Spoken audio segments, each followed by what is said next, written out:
प्रिय शिष्यों, साहित्य विमर्श चैनल में आप सभी का हृदय से स्वागत है। आज के इस वीडियो में मैं कृष्ण भक्त कवियों में सर्वश्रेष्ठ और श्रृंगार एवं वात्सल्य के सम्राट कविवर सूरदास जी द्वारा रचित भ्रमर गीत काव्य की व्याख्या प्रस्तुत करूंगा। वीडियो के अंत तक आप लोग मेरे साथ जुड़े रहें। प्रिय शिष्यों, आचार्य रामचंद्र शुक्ल के अनुसार सूर सागर का सबसे मर्म स्पर्शी और वाग वैदग्ध्यपूर्ण अंश भ्रमर गीत है।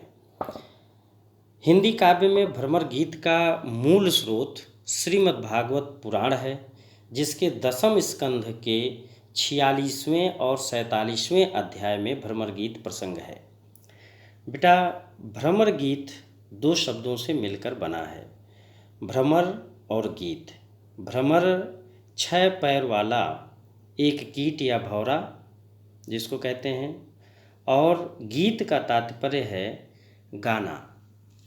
इसलिए भ्रमर गीत का शाब्दिक अर्थ है भंवरे का गान या भ्रमर संबंधी गान या भ्रमर को लक्ष्य करके लिखा गया गान।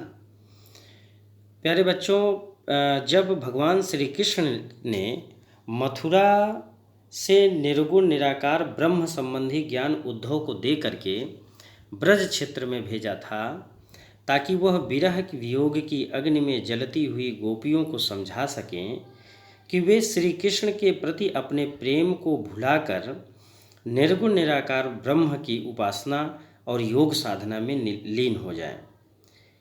इस ज्ञान के पिटारा और योगेश्वर उद्धव और वाक चातुर्य में प्रवीण गोपियों के मध्य जो संवाद स्थापित होता है, वही भ्रमर गीत सार में रखा गया है।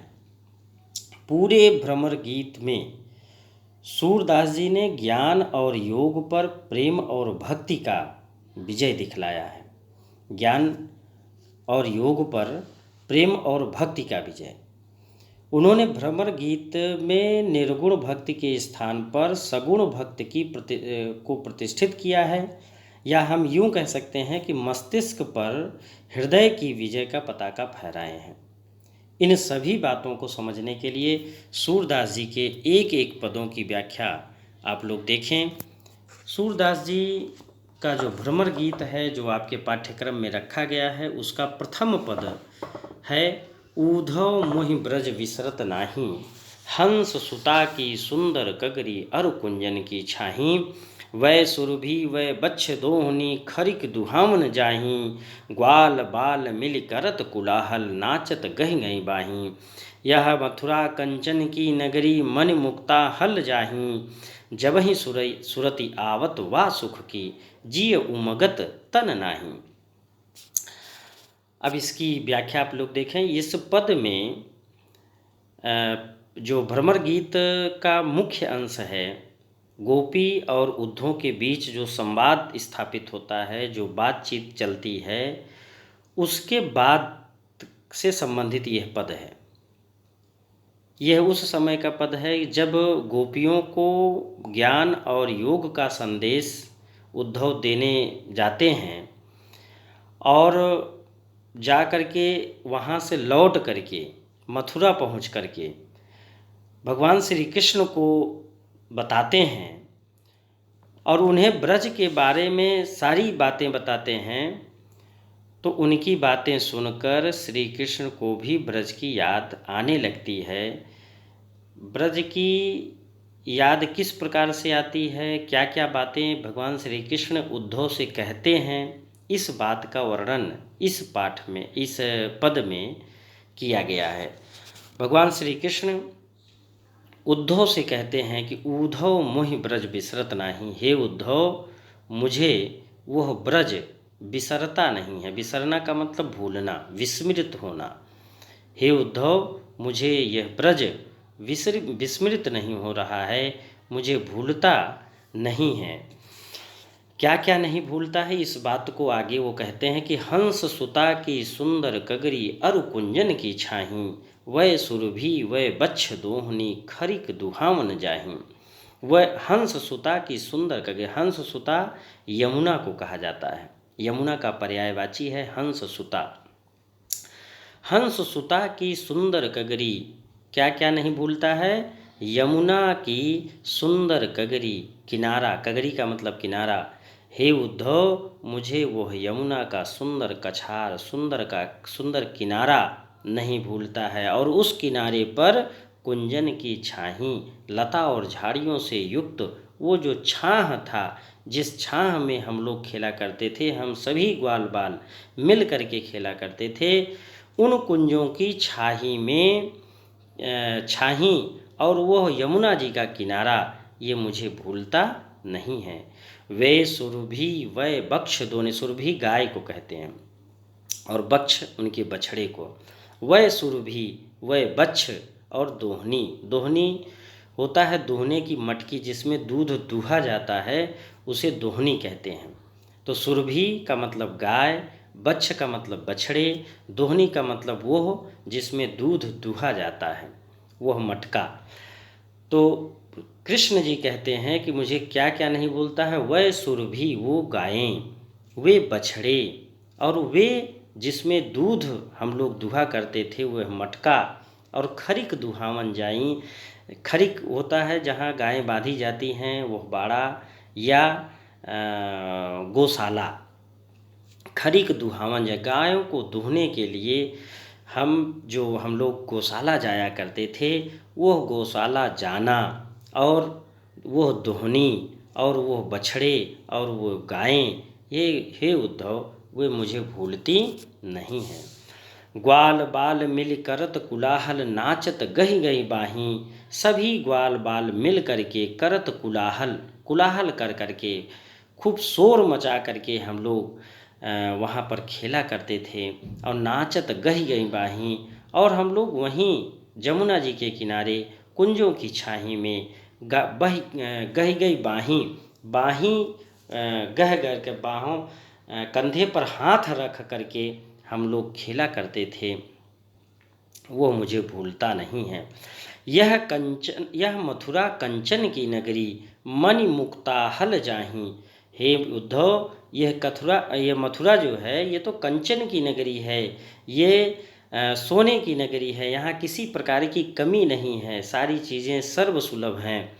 और मणियों और मुक्ताहल, मोतियों से, मणियों और मणि का मतलब मणि और मुक्ताहल का मतलब मोतियों।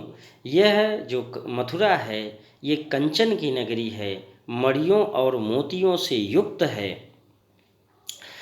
फिर भी जब ही सुरति आवती वा सुख की, इन सभी सुख साधनों के बावजूद भी जब ही सुरति आवत वा सुख की, जब भी मुझे स्मरण आ जाता है, उस सुख का स्मरण हो जाता है, उस सुख की याद आ जाती है, तब जिय उमगत तन नाही। मेरा हृदय, जिय का मतलब हृदय, उमगत का मतलब उमड़ जाता है, और तन नाही, मेरा जो शरीर है वो स्थिर नहीं रह पाता है, शरीर की सुध बुध नहीं रह पाती है। जिय उमगत, मेरा हृदय उमड़ उठता है और शरीर की सुध बुध नहीं रह जाती है। हे उद्धव, यह मथुरा कंचन की नगरी, मणि मुक्ताहल जाहीं। जब ही सुरति आवत वा सुख की, जिय उमगत तन नाही। यह मथुरा कंचन की नगरी है, मणियों और मुक्ताहल से युक्त है, मणियों और मोतियों से युक्त है, किसी चीज़ की कमी नहीं है, सारे संसाधन सुलभ हैं। इसके बावजूद भी जब ही सुरति आवत व सुख की, उस सुख की याद, उस सुख का स्मरण जैसे ही हो जाता है, जिय उमगत, मेरा हृदय उमंग उसे भर जाता है, उमड़ पड़ता है, और मुझे शरीर की सुध बुध तन नाही, तन का मतलब शरीर, मेरे शरीर का सुध बुध नहीं रह जाता है। अनगन भांति करी बहु लीला, जसुदा नंद निवाही। मैंने वहाँ पर अनगन माने अनगिनत प्रकार से लीलाएं की हैं, बाल लीलाएं की हैं। जसुदा नंद निवाही, और वो बाल लीलाएं जो मैंने की हैं, तरह तरह की लीलाएं की हैं और तरह तरह की बदमाशियां मैंने की हैं, वो जसुदा नंद निवाही, निवाही का मतलब निर्वाह करना, वो जसोदा, माता जशोदा और नंद जी के ही बस की बात थी। उन्होंने उसका निर्वाह किया। मेरे सभी गलतियों को, मेरे सभी शरारतों को उन्होंने हंसते हंसते सहन किया।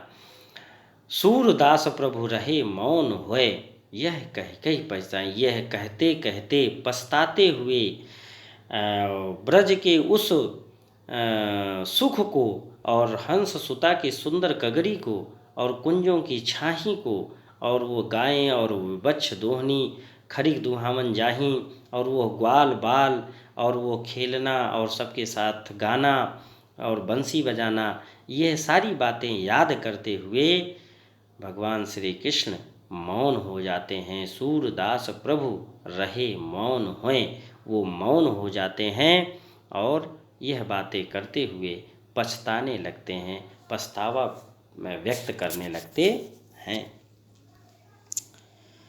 अब आगे दूसरा पद देखें।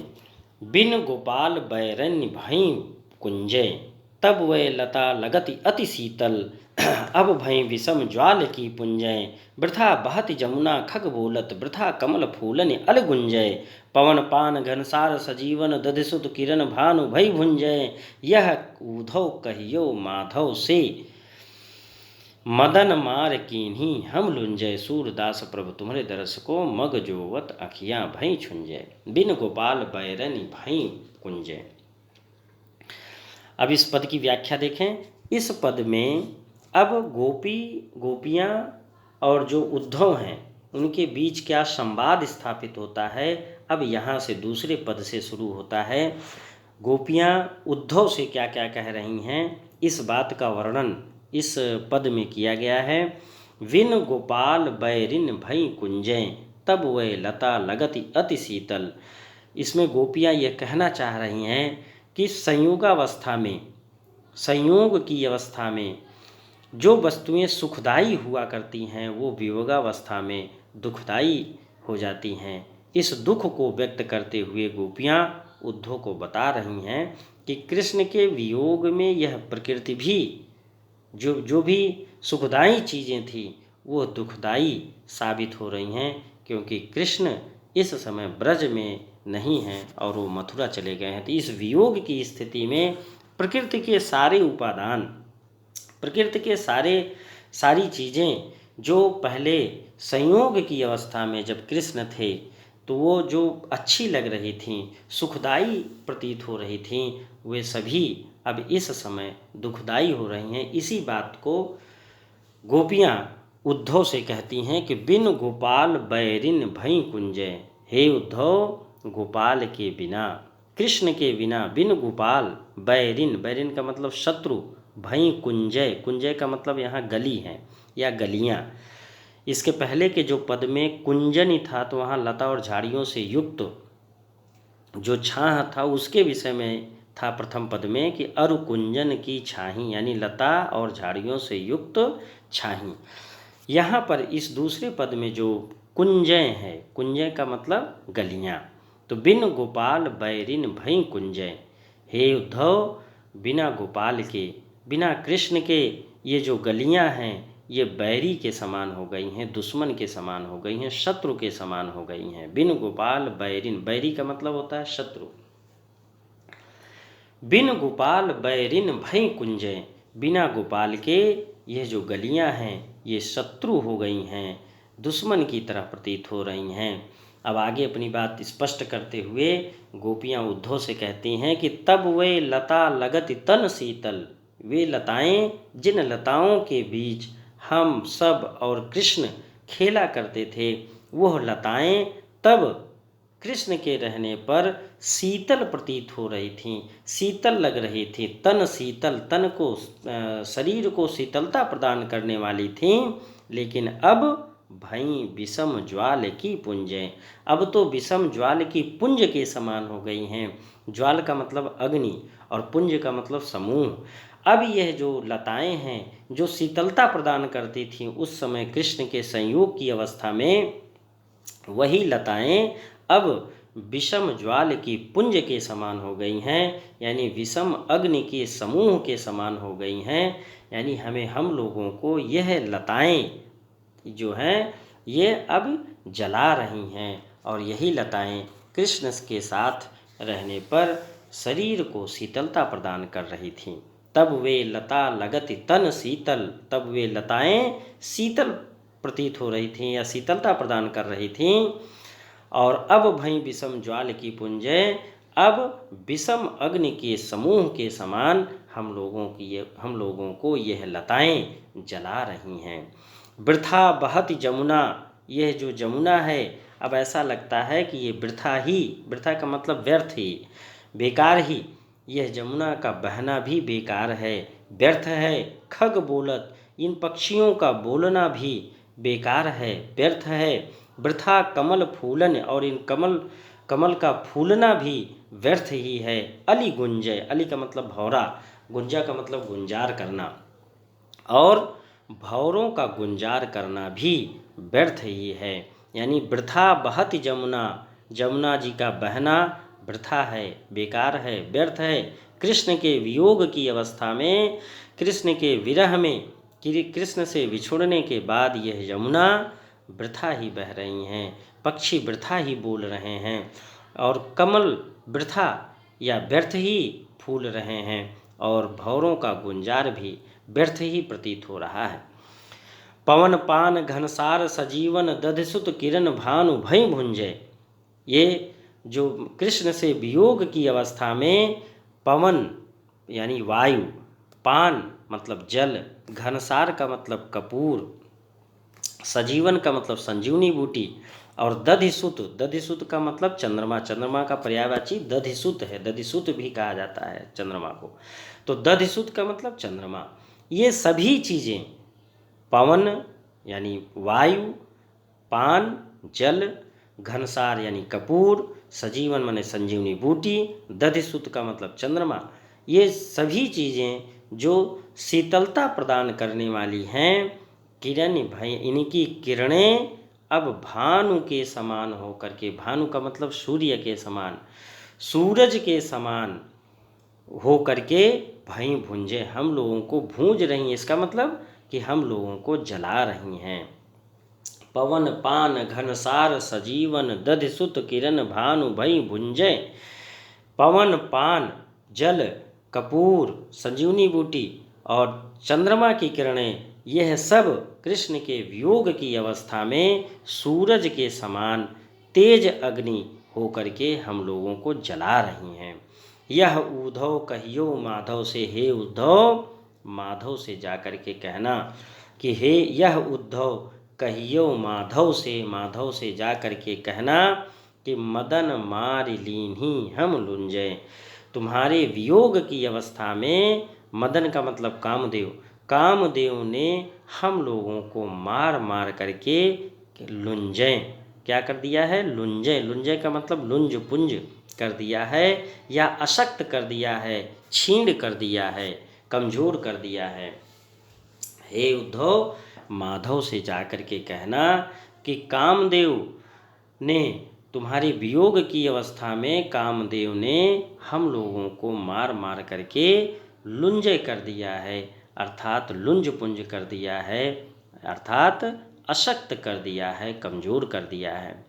सूरदास प्रभु तुमरे दर्श को मग जोवत अखियाँ भई छुंजय, सूरदास जी कहते हैं कि सारी की सारी गोपियाँ इस बात को कह रही हैं कि हे प्रभु तुम्हारे दरस को, तुम्हारे दर्शन को पाने के लिए मग जोवत, मार्ग जोते जोते, जोत का मतलब होता है देखते देखते, उस मार्ग को देखते देखते अखियाँ भई छुंजें, हम लोगों की आँखें छीण हो गई हैं। भगवान श्री कृष्ण के उस राह को देखते देखते, उस मार्ग को देखते देखते हम लोगों की आँखें छुंजे हो गई हैं, छीण हो गई हैं। अब इसके आगे का पद आप लोग देखें। हमारे हरिहारिल की लकरी, मन क्रम बचन नंद नंदन उर, यह दृढ़ करि पकड़ी, मग जोवत स्वप्न दिवस निस कान्ह कान्ह जकरी, सुनत जोग लागत है ऐसो ज्यों करुई ककरी, सुतो व्याधि ला हमको ले आए, देखी सुनी न करी, यह तो सूरति नहीं लय सौंपो, जिनके मन चकरी। हमारे हरि हारिल की लकड़ी। हारिल एक पक्षी है। ऐसी मान्यता है कि हारिल जो पक्षी है वो हमेशा प्रतिक्षण अपने हाथ में, अपने पैर में एक तिनका, एक लकड़ी हमेशा सूखी लकड़ी जो है वो लिए रहती है। गोपियाँ यहाँ पर हारिल पक्षी का उदाहरण देते हुए अपनी बात कहती हैं कि जिस प्रकार से हारिल पक्षी एक किसी सूखी लकड़ी को प्रतिक्षण हमेशा दिन प्रतिदिन प्रतिक्षण हमेशा अपने हाथ में लिए रहती है, पकड़े रहती है, उसी तरीके से हम लोग भी कृष्ण को अपने हृदय में दृढ़तापूर्वक जो है पकड़े हुए हैं। इसलिए हम लोग उनको नहीं भूल सकते हैं।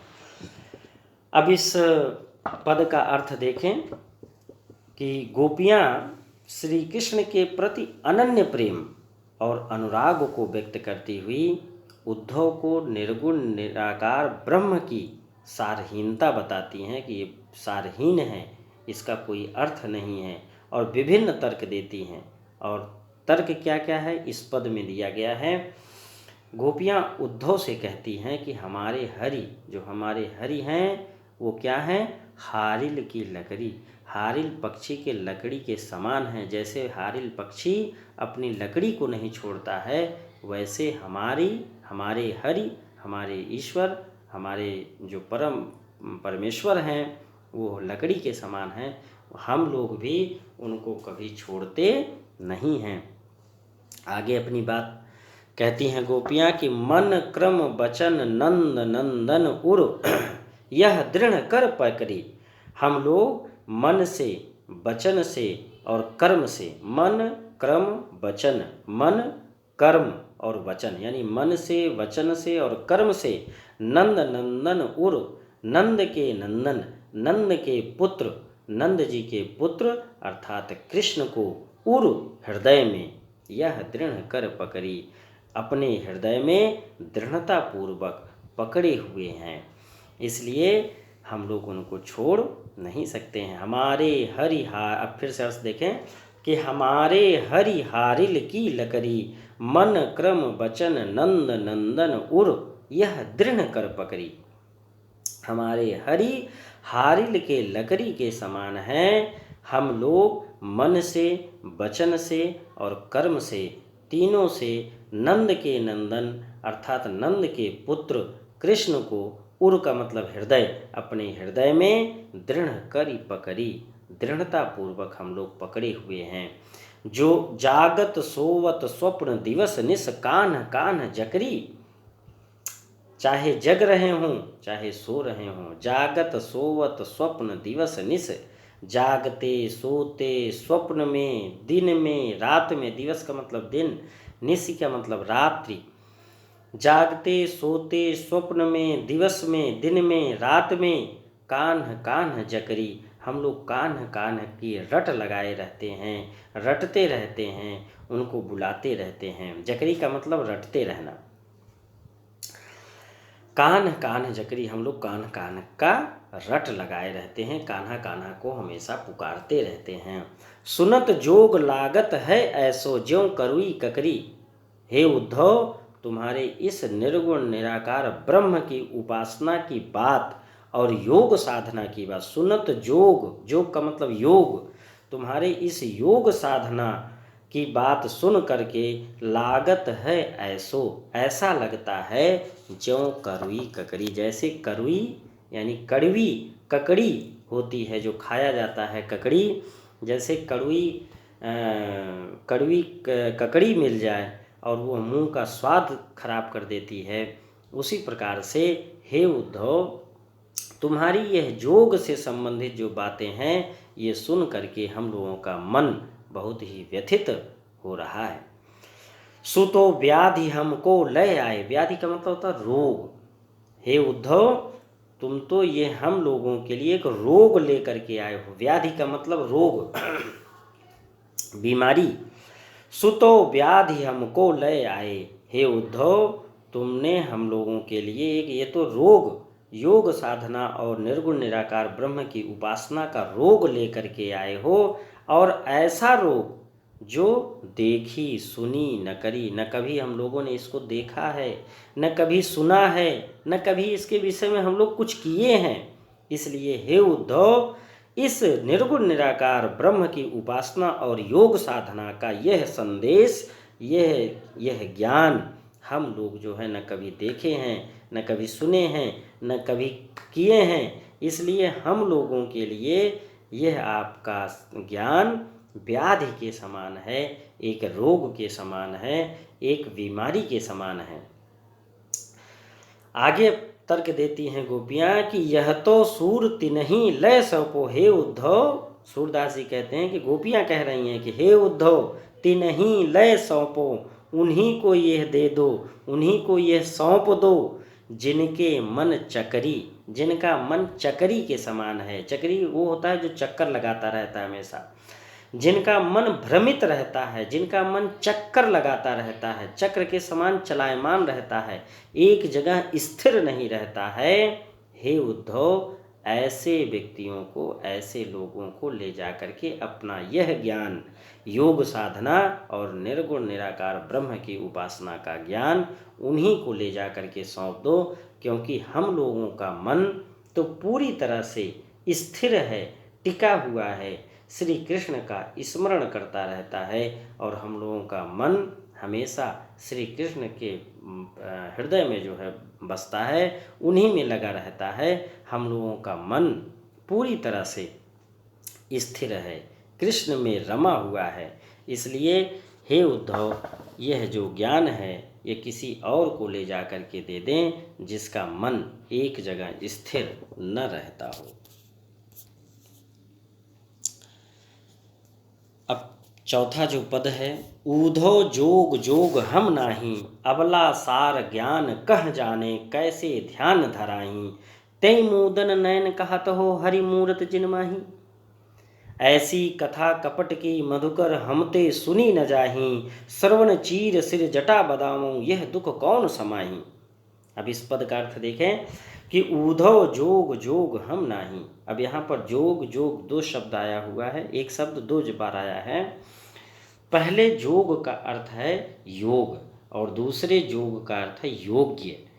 तो इसमें गोपियाँ उद्धव से अपनी बात कहते हुए कहती हैं, जब उद्धव बार बार इस बात को कहते हैं कि आप लोग निर्गुण निराकार ईश्वर की उपासना करें और कृष्ण को भूल जाएं, तब वो कहती हैं और योग साधना करें, योग साधना करें। तो योग साधना पर उद्धव के बल देने पर गोपियों का क्या प्रत्युत्तर होता है, क्या वो कहती हैं, क्या तर्क देती हैं, उस बात का वर्णन इस पद में किया गया है। आप लोग देखें कि ऊधव जोग जोग हम नाई। हे उद्धव, हम लोग योग के योग्य नहीं हैं। जोग जोग हम नहीं, जोग का मतलब योग और दूसरे जोग का मतलब योग्य। हे उद्धव, हम लोग आपके इस योग के योग्य नहीं हैं। क्यों नहीं हैं, इस बात का तर्क जो है गोपियाँ आगे दे रही हैं कि अबला सार ज्ञान कह जाने, कैसे ध्यान धराई। हे उद्धव, हम लोग अबला नारियां हैं।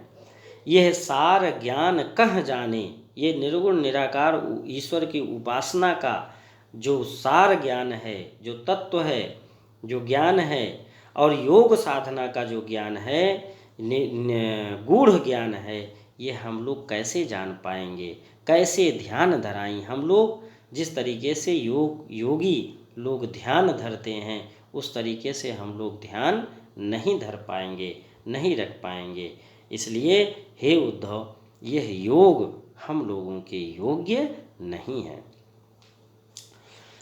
ते मूदन नयन कहत हो। अब आगे तर्क देती हैं गोपियाँ कि योग साधना जो के बारे में जो उद्धव कहते हैं, उसके बारे में गोपियाँ कहती हैं कि ते मूदन नयन कहत हो, हरि मूरत जिन माही। हे उद्धव, उन्हीं आँखों को मूदने के लिए, ते मूदन नयन, नयन का मतलब आँख, उन्हीं आँखों को आप मूंदने के लिए कह रहे हैं, उन्हीं आँखों को आप बंद करने के लिए कह रहे हैं। हरि मूरति जिन माही, जिन आँखों में हरि की मूरत है, जिन आँखों में श्री कृष्ण की मूर्ति बसी हुई है, मूर्ति समाई हुई है, ऐसी आँखों को तुम बंद करने के लिए कह रहे हो। ऐसी कथा कपट की मधुकर, हे मधुकर, हे भ्रमर। मधुकर का मतलब भ्रमर ही है, और भ्रमर यहाँ पर उद्धव जी के लिए आया है कि ऐसी कथा कपट की मधुकर, हे मधुकर। ये तो कथा आपकी जो है ये कपट की है, छल की है, प्रपंच की है, धोखे की है। ऐसी कथा कपट की मधुकर, हे मधुकर, आपकी यह कथा, यह योग साधना की जो कथा है ये छल प्रपंच की है, कपट की है। हमते सुनी न जाए, हम लोगों से यह छल की, यह कपट की कथा सुनी नहीं जा सकती है। और क्यों ये छल की कथा है? क्योंकि उन्हीं आँखों को आप बंद करने के लिए कह रहे हैं। तय मूदन नयन कहा, तो उन्हीं आँखों को मूदने के लिए आप कह रहे हैं। हरि मूरत जिन माही, जिनमें हरि की मूर्ति समाई हुई है। श्रवण चीर सिर जटा बदावों, यह दुख कौन समाई। और आप ये कह रहे हैं कि श्रवण चीर करके, श्रवण का मतलब होता कान, कान योगी लोग अपने कान को चीर करके उसमें कुंडल धारण करते हैं और सिर पर जटा बांधते हैं। तो उद्धव भी गोपियों से ये कहते हैं कि अपने कान को चीर करके कुंडल धारण कर लो और सर पर जटा बांध लो। तो गोपियाँ तर्क देती हैं कि श्रवण चीर सिर जटा बधाऊं। श्रवण को, हे उद्धव, आप ये कह रहे हो कि हम लोग अपनी कानों को चीर करके कुंडल पहन लें और सिर पर जटा रख लें, ये दुख कौन समाही, यह दुख को किससे सहा जाएगा, अर्थात हम लोगों से नहीं सहा जाएगा। चंदन तज अंग भस्म बतावत, हे उद्धव, विरह अनल अति दाही, यह जानते हुए भी कि हम सब गोपियाँ विरह अनल अति दाही, हम लोग विरह के अग्नि में, अनल का मतलब अग्नि होता है, हम सभी गोपियाँ कृष्ण के वियोग में, कृष्ण के विरह की अग्नि में जल रहे हैं, हम लोगों का शरीर जल रहा है। ऐसी स्थिति में चंदन को छोड़ करके, चंदन तज अंग भस्म बतावत, अंग पर भस्म, भस्म का मतलब होता है राख, अंग पर भस्म लगाने की बात कर रहे हो, यह जो है हम लोगों से सहा नहीं जा सकता है। चंदन तज अंग भस्म बतावत, विरह अनल अति दाही। हे उद्धव, आप चंदन को छोड़ करके अपने शरीर पर भस्म लगाने की बात कर रहे हो, जबकि यह जान रहे हो कि कृष्ण के विरह अनल में, विरह की अग्नि में हम लोग अति दाही, बहुत ही जल रहे हैं। ऐसी स्थिति में चंदन की जगह पर भस्म बताना यह कपट का, ये छल का प्रतीक है। ऐसी कथा कपट की मधुकर, हे मधुकर, ये तो कथा जो है ये आपकी कपट की लग रही है, छल की लग रही है। जोगी भ्रमत जाहि लग भूले, सो तय हैं अपमाही। अब आगे गोपियां तर्क देती हैं कि योगी लोग, जोगी भ्रमत, भ्रमत मतलब भ्रमण करते हैं, जोगी लोग जाहि लग भूले, जिसको देख करके, जिसको सोच करके अपनी साधना में, जिसको पाने के लिए, जिस ब्रह्म को पाने के लिए, जिस निर्गुण निराकार ईश्वर को पाने के लिए जोगी भ्रमत, जोगी लोग भ्रमण कर रहे हैं, भूले हुए हैं। सो तय हैं अपमाही, वह ब्रह्म, वह ईश्वर तो अपने अंदर ही है। अपमाही का मतलब अपने अंदर ही। जोगी भ्रमत जाहि लग भूले, हे उद्धव, जोगी लोग, योगी लोग जिस निर्गुण निराकार ब्रह्म को पाने के लिए भूले हुए हैं, भ्रमण कर रहे हैं, वह ईश्वर, वह ब्रह्म तो हैं अपमाही, अपने अंदर ही हैं, बस पहचानने की आवश्यकता है। सूर श्याम तय न्यारी न पल छिन। सूरदास जी कहते हैं कि गोपियाँ तर्क दे रही हैं, कहती हैं कि कृष्ण जो है हम लोगों के हृदय में पल छिन, एक पल, एक क्षण छिन का मतलब क्षण, पल का मतलब पल, समय। एक पल भी, एक क्षण भी हम लोगों से अलग नहीं होते हैं। और कैसे अलग नहीं होते हैं? ज्यों घट तय परछाई। जैसे घट का मतलब यहाँ शरीर से है, जैसे शरीर से परछाई अलग नहीं होती है, उसी प्रकार से कृष्ण भी हम लोगों से अलग नहीं होते हैं। कृष्ण हमेशा हमेशा के लिए हम लोगों के हृदय में समाये हुए हैं, बैठे हैं और स्थिर हैं। इसलिए हम लोग जो है कृष्ण की ही उपासना करेंगे। आपके इस योग साधना और उस निर्गुण निराकार ब्रह्म की उपासना नहीं कर सकते हैं। अब इस वीडियो का अंतिम जो पद है उसको आप लोग देखें। लड़काई कौ प्रेम कहो अली कैसे छूटत, कहा कहो ब्रजनाथ चरित अंतर्गत लूटत। वह चितवन वह चाल मनोहर, वह मुस्कान मंद धुनि गावन। नटवर भेष नंद नंदन को, वह विनोद वह बन तय आमनि। चरण कमल की सौह करती हूँ, यह संदेश मोहि विष सम लागत। सूरदास पल मोहि न बिसरती, मोहन मूरत सोवत जागत। लरिकाई कौ प्रेम कहो अली कैसे छूटत। यहाँ गोपियाँ उद्धव से कहती हैं और ये तर्क देती हैं, श्री कृष्ण के प्रति हमारा जो प्रेम है वो बचपन का है, जो कभी समाप्त नहीं हो सकता है। वो कहती हैं कि लरिकाई कौ, लड़कपन का, बचपन का। लरिकाई का मतलब लड़कपन का या बचपन का। लड़काई कौ प्रेम कहो अली, अली का मतलब भौरा यहाँ होता है। तो यहाँ पर उद्धव के लिए आया है कि हे उद्धव, लड़काई कौ प्रेम, जो लड़कपन का प्रेम होता है, जो बचपन का प्रेम होता है, वो कभी छूटता नहीं है। और कृष्ण से हम लोगों का बचपन का प्रेम है, लड़काई का प्रेम है, इसलिए कभी छूटने वाला नहीं है। कहा कहो ब्रजनाथ चरित, हम लोग ब्रजनाथ अर्थात श्री कृष्ण के चरित्र के बारे में तुम्हें कहाँ तक बताएं और कितना बताएं।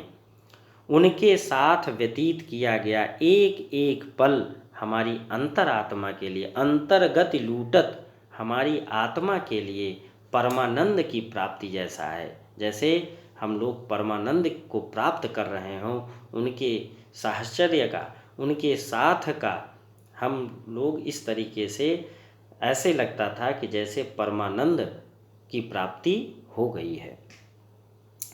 वह चितवन वह चाल मनोहर, वह मुस्कान मंद धुनि गावन।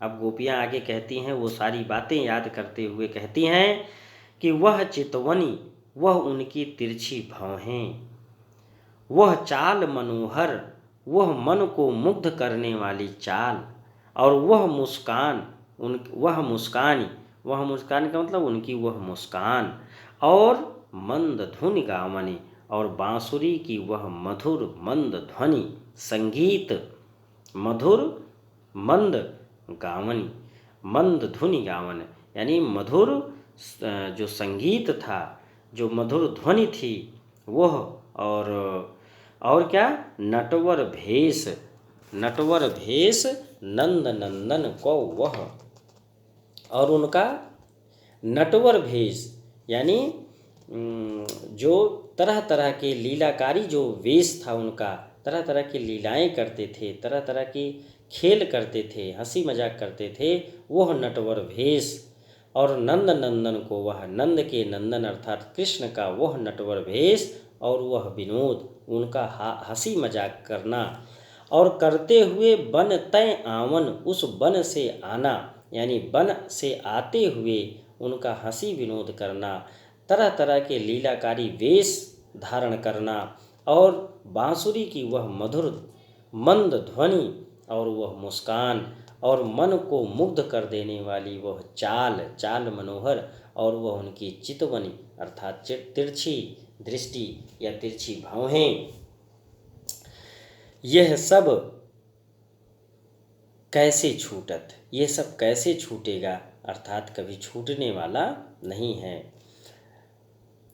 वह चितवन वह चाल मनोहर वह मुस्कान मंद धुनि गावन नटवर भेष नंद नंदन कौ वह विनोद वह बन तयावन। उनकी तिरछी बाहें, उनकी चाल, उनका मुस्कान, उनका मंद धुन से गाना, बांसुरी बजाना और नटवर भेष लीलाकारी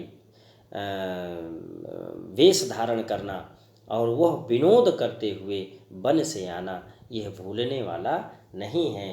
ये हम लोगों को हमेशा स्मरण में रहता है।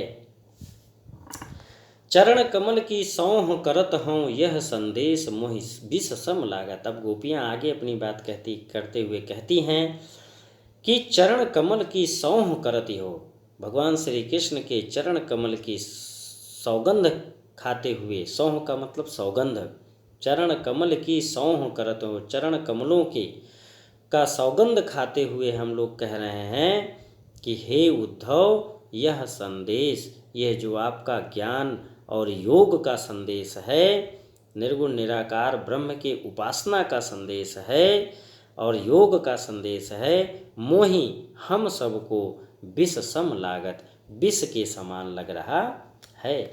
सूरदास पल मोहि न बिसरत मोहन मूरत सोवत जागत। सूरदास जी कह रहे हैं कि गोपियाँ उद्धव से कहती हैं कि हे उद्धव, पल मोहि न बिसरत, पल का मतलब एक क्षण, एक क्षण भी हम लोगों को कृष्ण बिसरते नहीं हैं, भूलते नहीं हैं। बिसरत का मतलब भूलना, एक क्षण भी हम लोग, पल मोहि न बिसरत, एक पल भी हम लोगों को भूलते नहीं हैं, बिसरते नहीं हैं। मोहन मूरत सोवत जागत, वह मोहन मूरत, मोहन की मूर्ति, कृष्ण की मूर्ति, सोते जागते उठते बैठते, स्वप्न में, दिवस में, निश में, रात्रि में, एक क्षण भी हम लोगों को मोहन की मूर्ति भूलती नहीं है, बिसरती नहीं है। इस प्रकार से ये 5वां पद समाप्त होता है। यह वीडियो भी समाप्त होता है। 6वें पद से लेकर के 9वें पद तक जो आपके पाठ्यक्रम में रखा गया है, इसकी व्याख्या मैं अगले वीडियो में करूँगा। तब तक के लिए धन्यवाद।